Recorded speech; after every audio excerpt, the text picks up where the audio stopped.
Hi guys, my name is Crystal. Welcome to my YouTube channel. Welcome old subscribers, welcome new. If you like my videos, please press the like button and please do subscribe.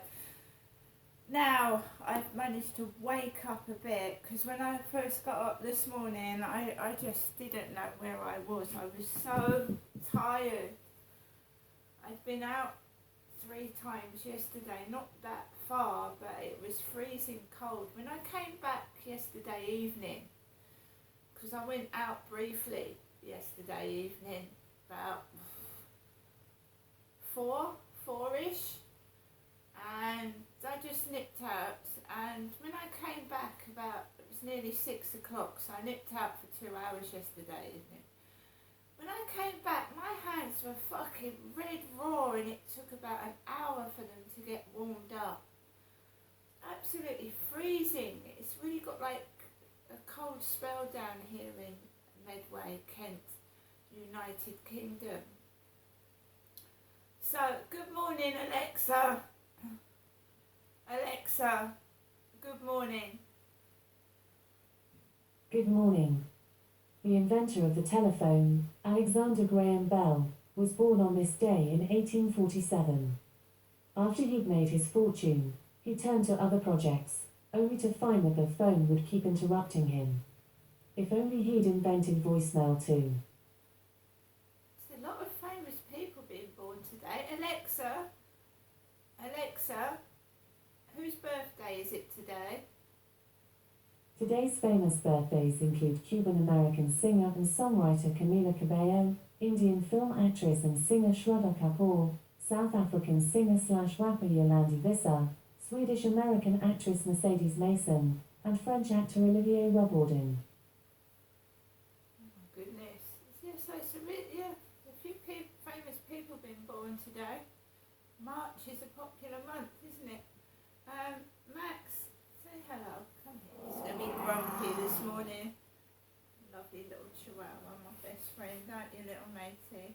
Are you a good boy? Yeah, I went out briefly last night. I don't normally go into the co-op in the evening. I do sometimes when I'm desperate for something like a loaf of bread or a few pints of milk. It was just, the floor was dirty. It was just covered in junk. There was one guy serving and there was just mess all over the floor. It looked like it hadn't been cleaned. It also looked like it had nothing in it. It's terrible.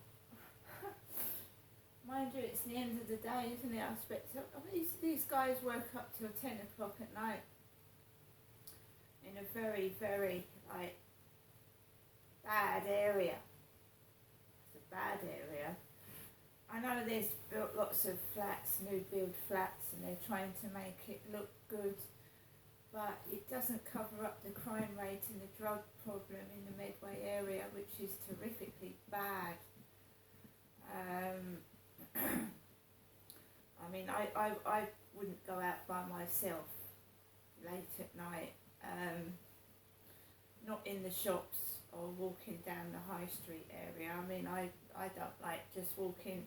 I mean, I've told you I've witnessed crime just walking around about 7-8 o'clock at night, just walking max around the field. It's terrible. That's the state of the world today, isn't it? Alexa, latest news. Alexa, what's the latest news? Crystal, here's your news. From Sky News. From the Sky News Centre at 9, Labour is defending Sir Keir Starmer's choice of a senior civil servant to be his chief of staff. Some Conservative MPs are furious that Sue Gray, who investigated lockdown parties in Numberdown, has been given the top job. They believe her report into the rule breaking may have been influenced by left-wing bias, but Shadow Culture Secretary Lucy Powell disputes that. I think this is an utterly ludicrous suggestion.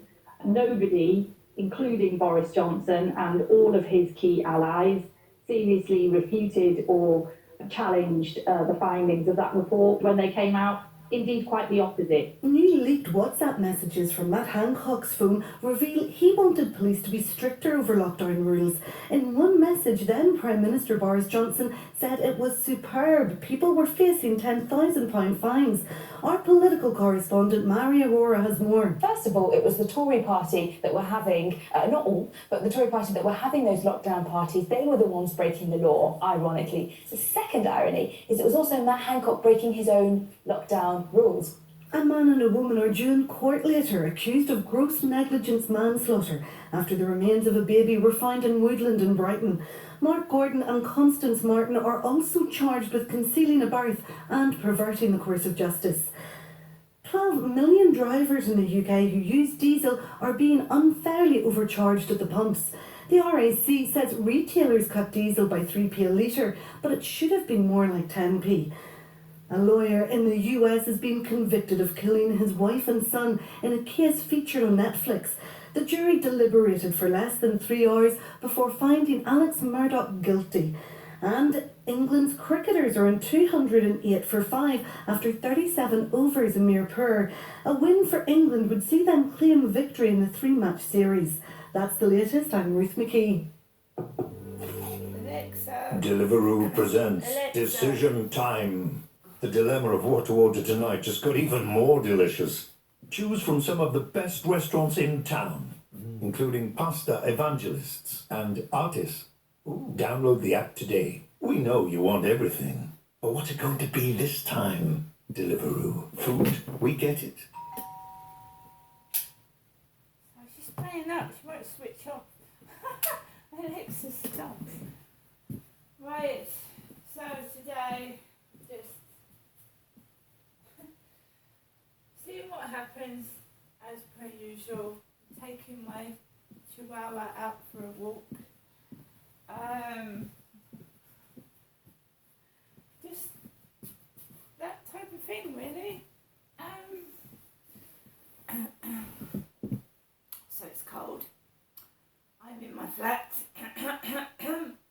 in Rochester, and I just chill out and I'm expecting something. I'm 54. Okay, 54, but I am getting trouble with the menopause, or going through towards it, and my hands just are not gripping things properly. So basically, on and off, I'm dropping things, tripping over, and feeling dizzy and faint sometimes. And it's not lack of iron this time because I'm eating healthy diet. I've got fresh meat in the fridge. I've got vitamin tablets. I'm taking daily vitamins. It's a thing women go through. I hate the brain fog, which is like, where did I put my keys? And you know, I was looking for my glasses yesterday and they were on my head. I was looking for my glasses for about 15 minutes and they were on top of my bloody head. So you get that look. So I thought, right, I'll get myself a big phone. Because my eyesight's changing as well. I hate getting older. My eyesight's changing. So, I mean, I used to be short-sighted. Now I'm short-sighted and long-sighted. And my eyes are fucked up. I do need to go and have my eyes tested. I had an ear test at the Medway Maritime Hospital a couple of years ago because I still do get tinnitus in my ear. So I get tinnitus all the time on and off, and I've learnt how to live with it. I'd still get tinnitus because I've had trauma to the head years back, and I suffer with tinnitus on and off, which is buzzing, ringing, and a heartbeat sound like in my ears. I'll just wake up with it and I'll get a loud ringing in my ears, which is quite painful. But I had an ear test at the Medway Maritime Hospital several years back, so I don't think I'm going deaf yet. Not completely deaf, it's just tinnitus. It's horrible, it is. It's annoying noises in your ear. So I thought, right, right, these phones that I'm getting are hurting my face quite badly now. That when they buzz and they ring and vibrate, it hurts my ear. So I thought I'd try a phone for the elderly. Just a basic phone that I can grip hold of, and hopefully I'll get that this week, and I will show you it. But I'm just dropping things now. It's annoying, especially when it's something you've had for years and you just drop it on the floor. So I've got to be careful now when I'm picking things up. But you just smash to pieces, it's gone. I mean, that glass. Right, I don't normally trip upstairs. So I've got this basic, really basic phone with an aerial. It looks like a walkie-talkie. We're going to see if it actually works. I can send it back if it doesn't. It's Amazon. I've got Amazon Prime, because then you can get your deliveries straight away. You pay so much a month and you get your deliveries the next day, don't you? Or sometimes up to 10 o'clock that evening when you order it, which is better than faffing about waiting weeks for something. So I'm going to try out this basic elderly phone, senior's phone. Well, I am a senior, I'm 54 really. So we'll see if this phone works. It was not that expensive for what it is. It's nothing special. There's no internet access or anything like that. It's just a basic phone. But we'll see if when I ring my mother, whether this hurts my face or not. But the phones are so expensive. I can't afford a new Android phone. I can't afford it. I just can't. Phones today are so expensive, and I'll make do with the basic one for now, as long as I've got one phone that's got access to my social media. So hopefully I'll show you that later. Alexa, LBC Radio. LBC London from Global Player. It may well be that the cyclist was on the pavement because she felt so vulnerable on the roads. Well, I think it's one of those shared pavements, in fairness, Mr. O'Sullivan. But again, of course, as you will know, cars must give way to cyclists. Cyclists must, of course, give way to pedestrians. So tragic as it is, what happened to the woman, perhaps she needed to be aware of the pedestrian and get off or slow down. Well, the one thing I'm unsure about in this case, Nick, is that the police have said they're unsure as to whether it was a shared cycleway. I mean, I find that most surprising because you know it either was or it wasn't. You know, and you know, council. I'm terribly sorry. I've got the copy here that says it was. Obviously, you're right. So we don't even know then. I find that amazing. The police can't tell us. That's extraordinary. So do I. I fully agree with that. You know, Yeah. it's my job to get to the bottom of these kind of cases, and you get down there with you know, obviously get photographs and see exactly what the cyclist was looking at 100 yards before she got there.